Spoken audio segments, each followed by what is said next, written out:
Warning: the following content may not be suitable for all listeners and contains crude humor that may be offensive to some. Listener discretion is advised. This is Satire is Not Dead.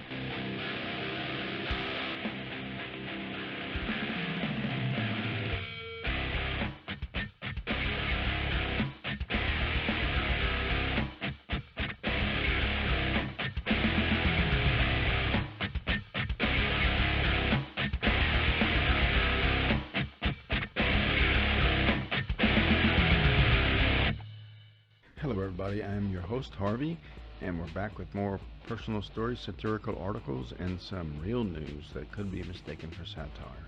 This program is brought to you by Cinescape Media. You can learn more about this program and their other programs by visiting their website, cinescape.media. Before I came in to record my podcast, I was sitting in the front room, and we have a Shih Tzu. They're good dogs. They're very people oriented, but they're kind of needy for my taste. But it's really my wife's dog, and I noticed I was finishing up a video game called the Last of Us Part Two, which is very good, a very satisfying game to play, and I finished with it, and I was happy with the ending. But anyway, I noticed when I was sitting in my chair with the controller, and I put it down when the credits were rolling because I'm the type of person that just watches the credits all the way through. Because sometimes on games and movies they have some kind of bonus content, maybe a little cinematic something, especially in video games. Sometimes they'll have a hint at another version, a sequel to what you just played. But anyway, I sit through it, and I was just sitting in my chair, and our Shih Tzu she was laying on the floor. Staring at me. I mean, she needs attention. That's just how she is. Ugh, but whatever. That's just the kind of dog she is. She's very loyal and very good. But I noticed whenever I would look at her, I'd turn my head and look right at her. Her tail would pop up. And Shih Tzus have a little curly Q tail. If it didn't have hair on it, it would kind of look like a pig's tail. And when I would look at her, the tail would come up, even if she was laying down or standing. And when I would look away, it would droop back down real slow because I could see it in my peripheral vision. Um, she's so stupid. And when when I would look at her, it would be like, and then when I was in my peripheral vision, it's just lit. I was intentionally watching. It was like,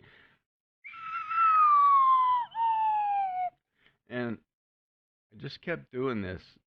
I'd look at her, and then it would go back up, and and then. But I noticed one time whenever I decided, I looked away, and it started to go down, and I looked right back at her real quick. It was I don't know what that's about. It's like in the 60s and 70s, they had mood rings. I think Josie has a mood tail. Oh, and one of the other very distinguishing characteristics of, I don't know about all Shih Tzus, but ours, I kind of think it is kind of the breed. They have this long hair on their face, and their tear ducts. I don't know if you call it crying or whatever. They ooze. I don't know. It makes you want to gag to think about it. And so it gets caught up in her hair. And yes, we do bathe her and take care of her. But I mean, you'd have to bathe the damn thing every day to avoid that. But when she gets on my lap, she really likes to spend time on me and my wife's lap. Just being petted. And what she'll do is put her face look right at us, and the smell. I just can't take it. And as soon as she does it, I'm like, I'm sorry, you have to get down. And I revert. My wife doesn't like it, but I refer to her as old dumpster face because it just smells like garbage. So anyway, it was so meaningless, but whatever. I was watching a podcast by a comedian named Nick DiPaolo the other day, and this is not. I'm very late to the party on this. But that's fine. I can be stylishly late. He was Yeah, his podcast, he talks about current events and does some funny stuff. And he's been bitching and wailing and really ranting about the mayor of Chicago, Lori Lightfoot. How she and I got a picture of her printed, and it's really the visual is amazing. I wish if I could put a link down somewhere to that you could follow to the picture, but all you have to do is Google Lori Lightfoot. Excuse me, Lori Lightfoot is Beetlejuice, or Lori Lightfoot looks like Beetlejuice. So, one of his staff members made a cover for his YouTube show with the mayor, and they superimposed a picture of Michael Keaton's version of Beetlejuice right behind her. And she looks exactly like him. Oh my gosh, she got the tie hairline and dark circles under her eyes. It's terrible. And I don't care about, her job, how good a job she's doing or whatever. What are your qualifications? Well, I attended Juilliard. I'm a graduate of the Harvard Business School. I travel quite extensively. I lived through the Black Plague, and I had a pretty good time during that. The visual is just so freaking funny that I can't get it out of my head. And I've been watching clips of just little tidbits of Beetlejuice, and every time I see her picture, I see Michael Keaton. Hey, come on! You gotta work with me here. I'm just trying to cut a deal. What do you want me to do? Where are you? You bunch of losers! You're working with a professional here! And we had an interesting week down here along the Gulf Coast. We had what's called, it always starts as a tropical wave. And I don't know where it originated, but it moved across the Gulf of Mexico, and we got a little bit of rain from it. But, the southern horn of Texas and some of Mexico is taking the brunt of it. I don't know if that became anything too serious because, I'm like everybody else. If it doesn't come real close and affect me, then I don't really pay attention to it. And it's not that I don't care. It's just that's the way it is. We all work for a living, and when we see it's not, excuse me, when it's not going to be a factor for us, then we just kind of blow it off. Watch the news later and see what kind of damage it did somewhere else. But this week and the week before that, when this thing was coming into the Gulf, it was hot. Man, it's summertime in Louisiana and along the Gulf Coast, and every time I go outside, it's just punishing. It's hot. The humidity is so high that you really just even regret walking to your car. But, whatever. That's the way it is down here. And I think I've said this before, but every summer, I was born and raised down here. And it's every summer, it's like the first time all over again. It's just miserable. We have probably, I don't know, to being conservative about it, maybe 2 months out of the year where the weather is absolutely perfect to be outside. And that's not much. But still, we spend time outside. We live our lives. But this, this past week, it was so damn humid and muggy and just uncomfortable outside. It brought back a memory that I had a long time ago.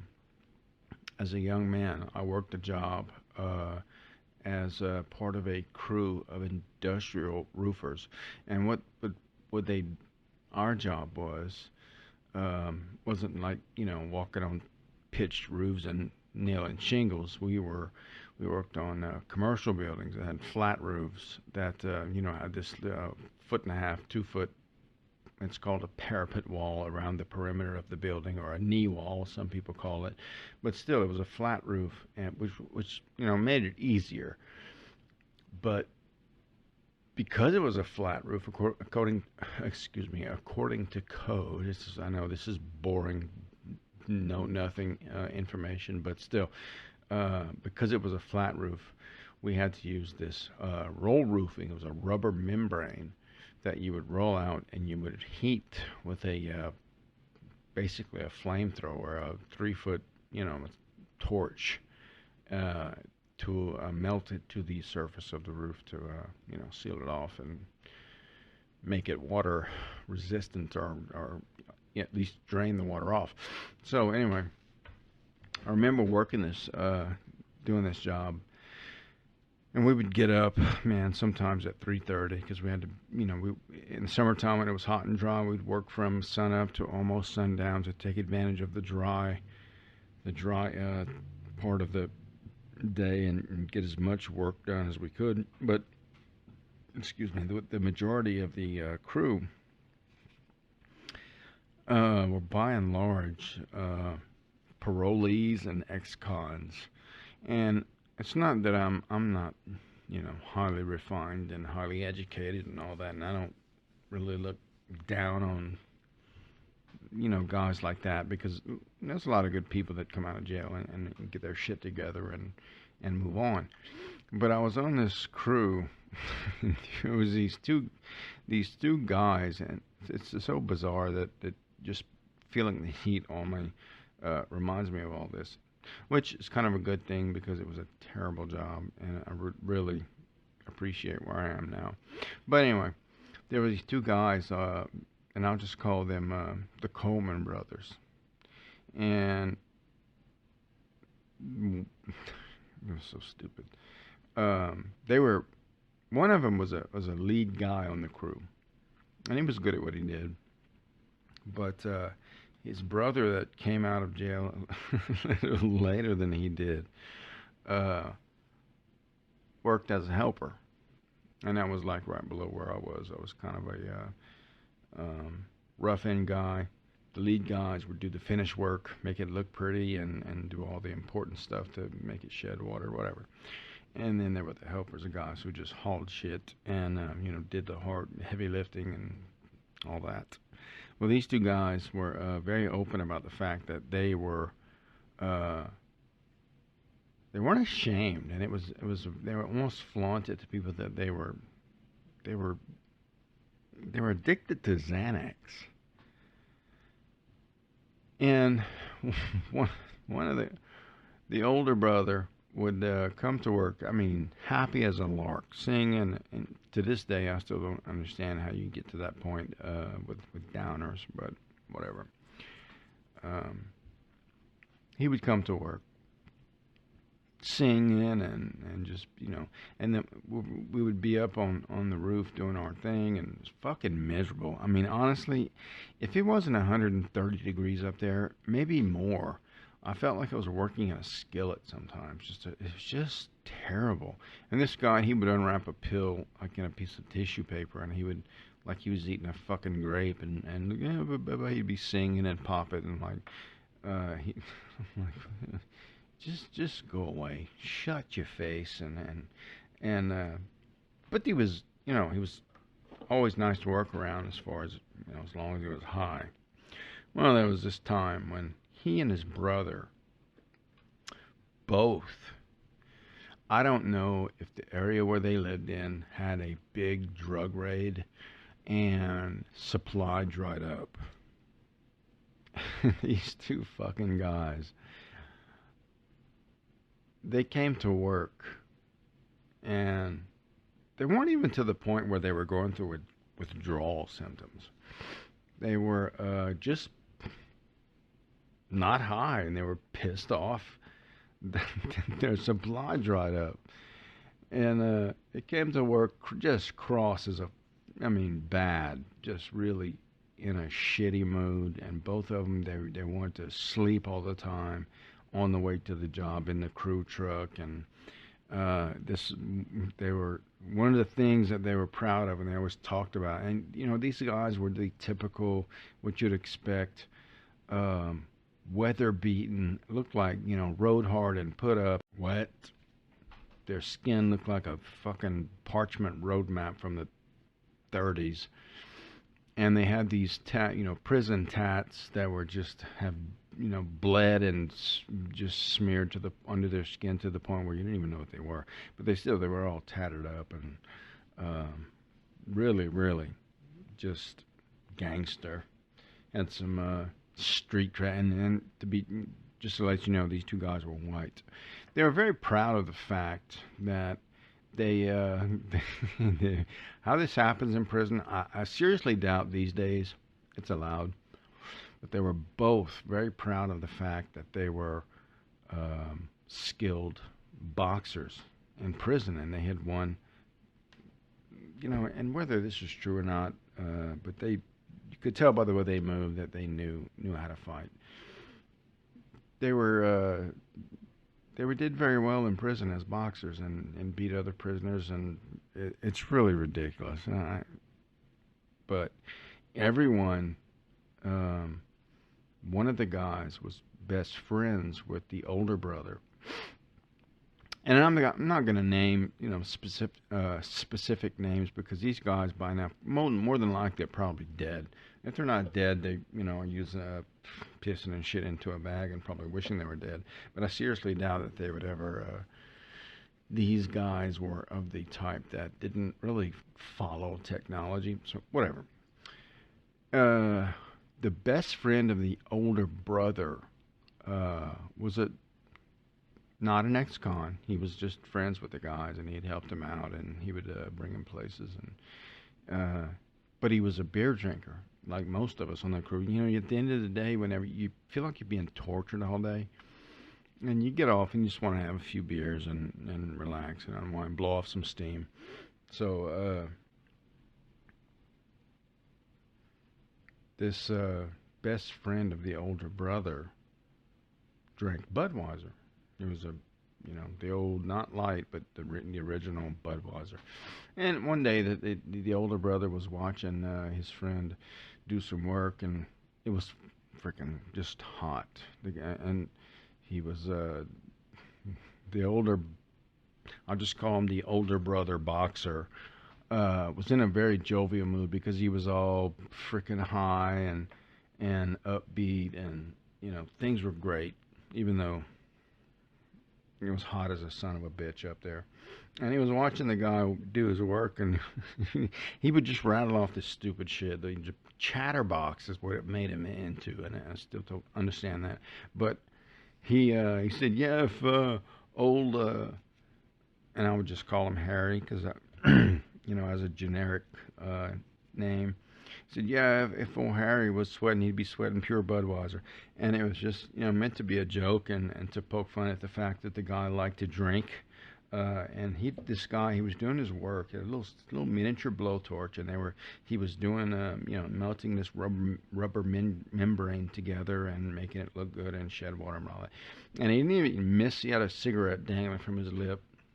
He didn't even hesitate. It just came right out. He said, yeah, if you were sweating, you'd be sweating Xanax. And the fucking guy, the older boxer brother, just flipped his shit, which I don't understand, because he was very open about his drug use, but yet if you point it out, it's a problem.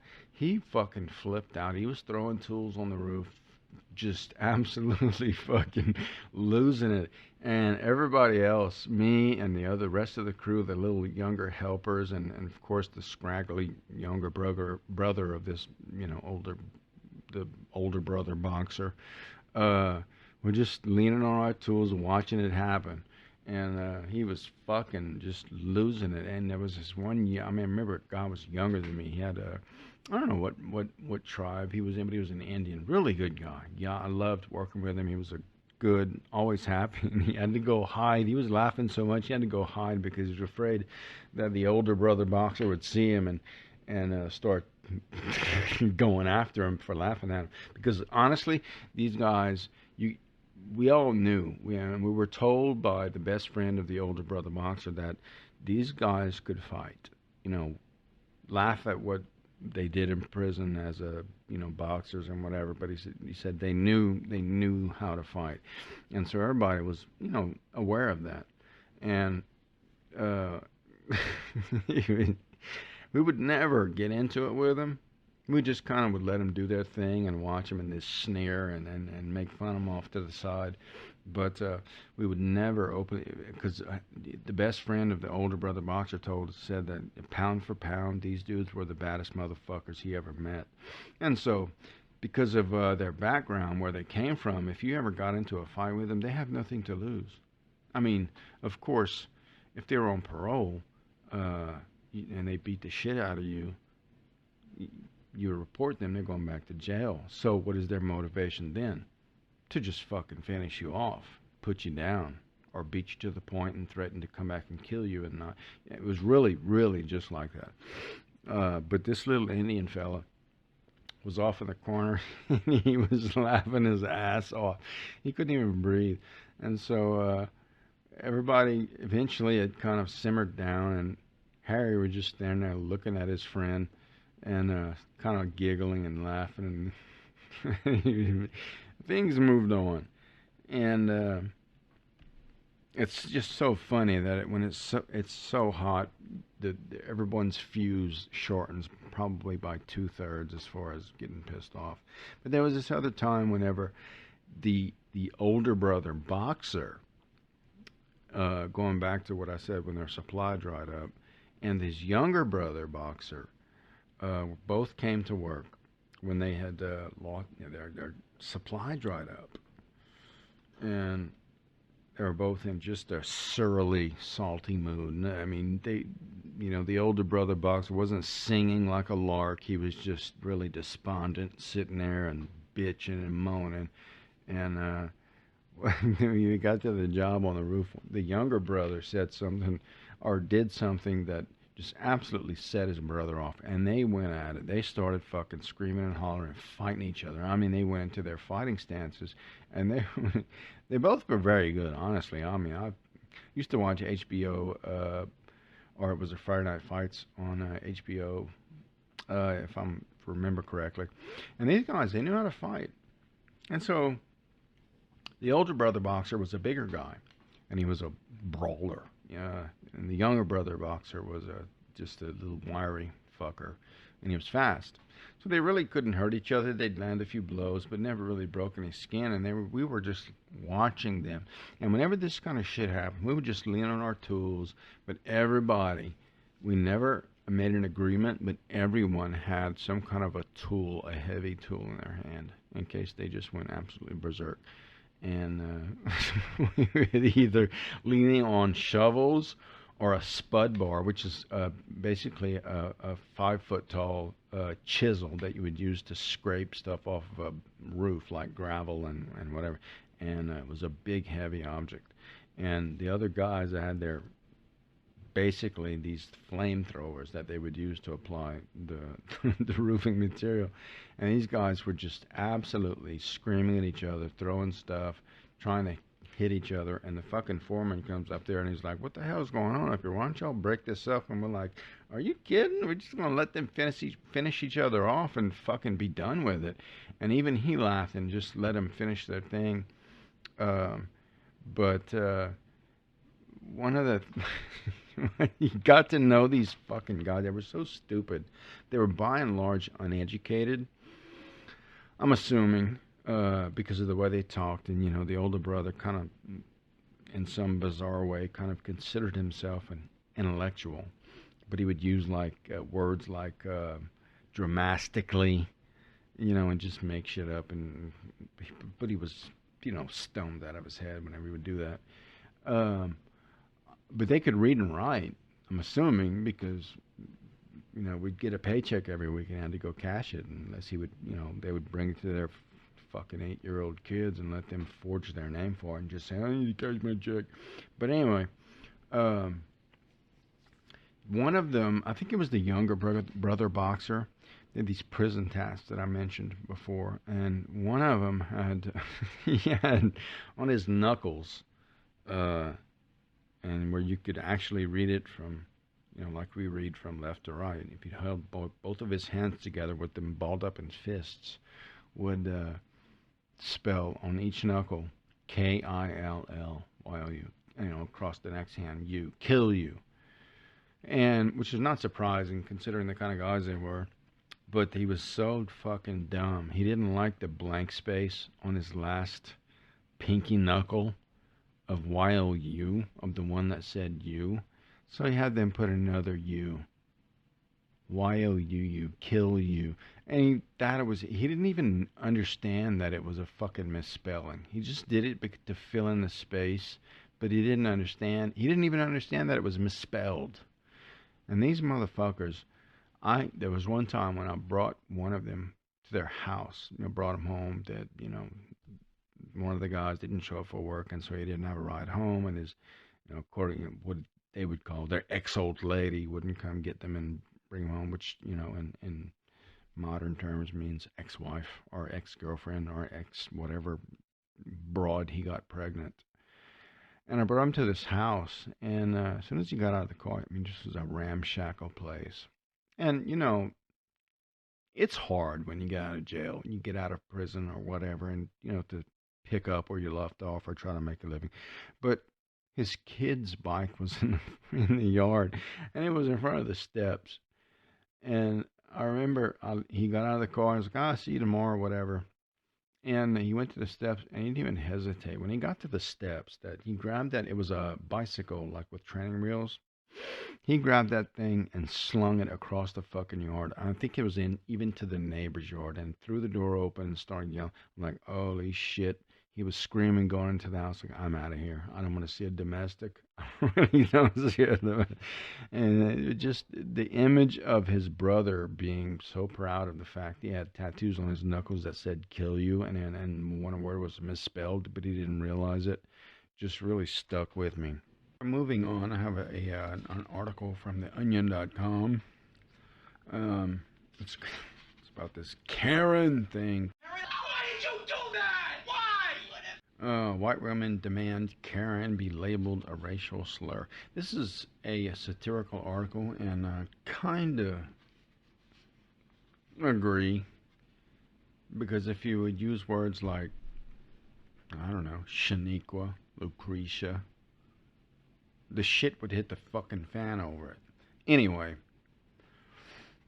white women demand Karen be labeled a racial slur, as white women throwing public temper tantrums to leverage their privilege over others have come to be commonly known as Karens. Why did you do that? Why? A group of middle-aged white women is asking prominent civil rights groups to join them in labeling the nickname, which they refer to as the K word, as a racial slur. I cannot think of a single non-white woman who has ever been called a Karen, said Karen Riley, founder of the group Karens Against Really Enraging Nicknames. The acronym is Karen, so it's clearly racist. If I ever hear anyone use the word around me, you can bet I'll be calling their manager. According to Karen, the acronym, the group, only white women are allowed to call each other Karen as part of an attempt to reclaim the word. I see what's happening here. This is fucking great. Anyone else really needs to refrain from using Karen at all, said Riley. Even if you're just singing along with popular song lyrics, or if you claim that you're using it in a friendly way, like saying Kara without the hard N at the end, we can always tell your real intentions. That is fucking awesome. Great writing. Of course, not everyone agrees that Karen is a racially insensitive term that is used to silence white women. Many argue that it is a fair way to call out the weaponization of white privilege against people of color, such as calling the police on innocent people who are just living their lives. Inventing oppression, when in reality, there is nothing happening to us in our natural defense mechanism, said Becky Taylor, a noted Karen. If I feel the need to have an innocent black man arrested for parking his car in the street directly in front of my house, I shouldn't be subjected to reverse racism for it. When asked how she would feel if the roles were reversed, Taylor quickly said she had much respect for Aunt Jemima, and then immediately called the cops. What interesting times we're living in now, right? Because who knows what's going to happen next between the virus and all of the other tensions, I won't mention them specifically, that are going on. Who knows what the rest of this year is going to look like. I don't like to tempt fate and say what the hell can happen next, but I mean, really, what's going on? Why is this country falling apart? Regardless, that is all the time I have for this week. I'd like to thank the guys at Cinescape Media for hosting me. They're all great guys. And I encourage you to subscribe on YouTube, follow, and download and follow on all the social media that is listed below my podcast. Please. And if nothing else, give me some feedback on what you're hearing. And I also want to mention Tom Velasquez. He has a podcast called The Paranormal Patriot. He's been very kind to me, and I'm running my promo on his show, and I really appreciate it. And I will see you next week. Have a great week, everybody.